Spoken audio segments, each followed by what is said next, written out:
and super excited to give you some information about an exercise that I have used in the past and still use it every day. Used it yesterday for a long time, probably about an hour or hour and a half or so, and let you know why I do it. And it has to do with I got a little story um, of a time when I really wanted something, and I was so frustrated. But I'll just tell you about it. I was Jen and I had moved up here to the Pacific Northwest, and we were trying to figure out how to live our life and our lives.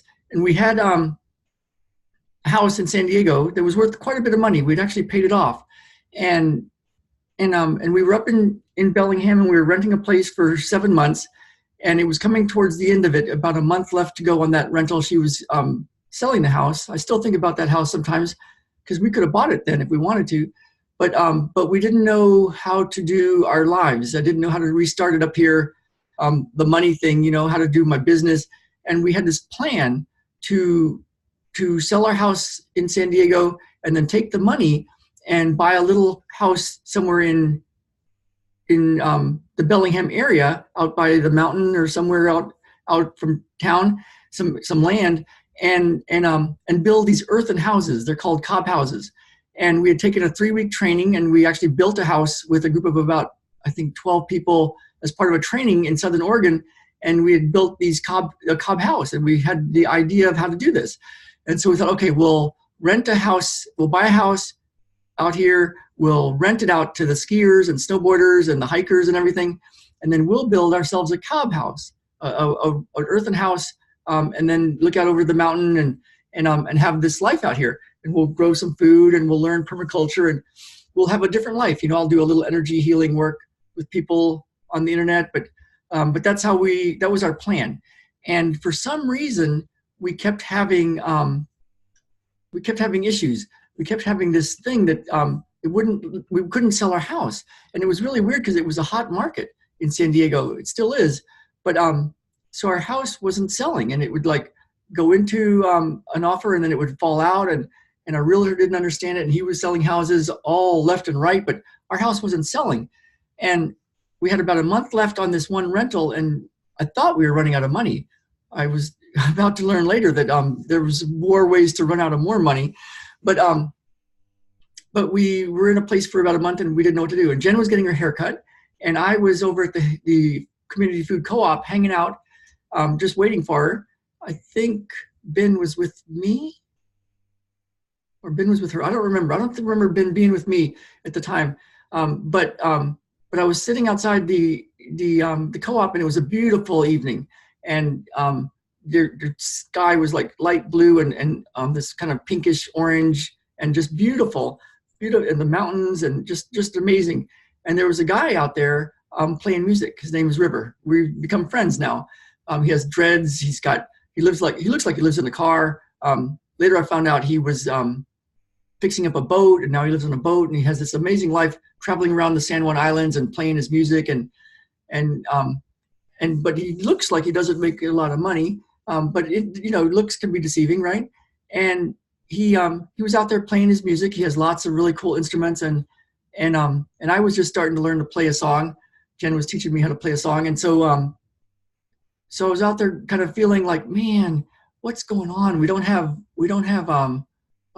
how to sell our house. We don't know how to get this place. We thought about this place that we're in now as the place we wanted, but we were having roadblock after roadblock after roadblock. And I felt at such peace on some level. Like it felt kind of like when you lose a lot and you don't know what to do, there can be a certain peace that comes over you, And so I felt that. And one of the things I was doing, for some reason, I was waking up every morning around 5, and we were in a rental we slept upstairs. The kitchen was downstairs. The living area was downstairs. I came downstairs every morning, and I did 2 hours of this one wisdom healing Qigong exercise. 2 hours. I would just, for some reason, I was like, I'm going to do this thing. It wasn't even a question. I just did this movement, this exercise. And I did it and did it and did it. And one time when I was going driving down to San Diego to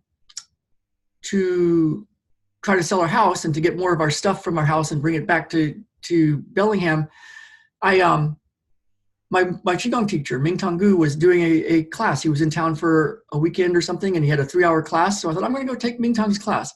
So I hung out with Ming Tong, and it was great seeing him. He said, Ralph, your chi is so big, and then he started doing this thing, and he said, right now there's people all around the world doing 2 hours a day of this one wisdom healing qigong exercise.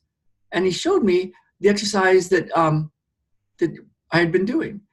And he said, what happens when you do this exercise is bliss shows up, bliss. And the way it was showing up for me was that the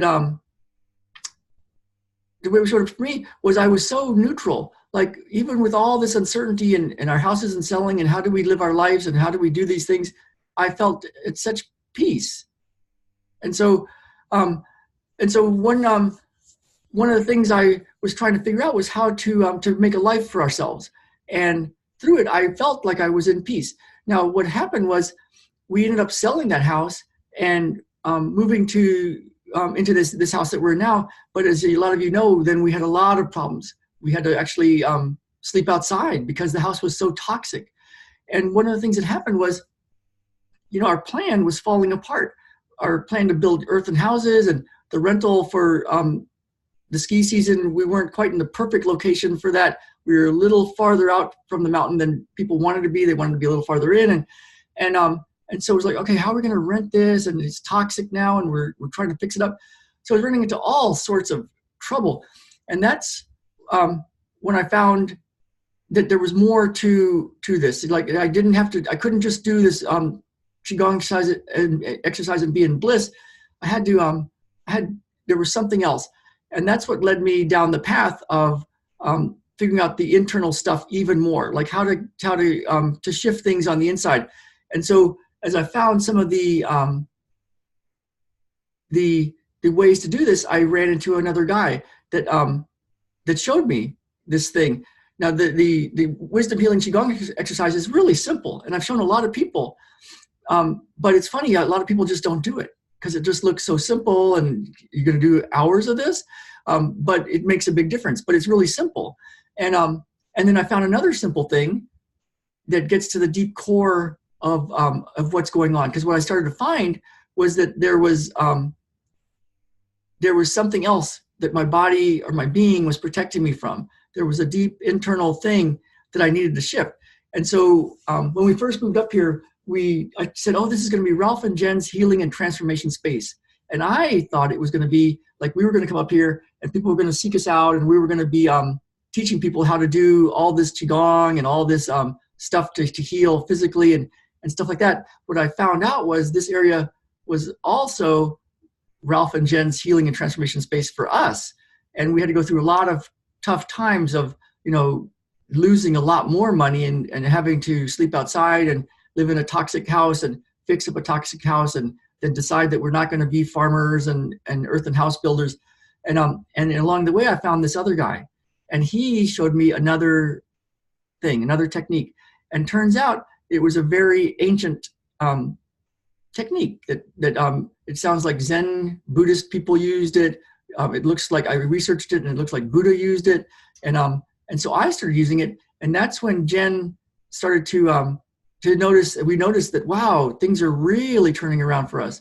Like our business, our work, people are getting me. And we also realized we didn't want to just be earthen farmers and permaculture people and earthen house builders and so we're still working on stuff. We're still working on stuff. We have dreams, and we've got plans, and we've got all sorts of big ideas that we want to bring to the world. And so we've still got stuff going on.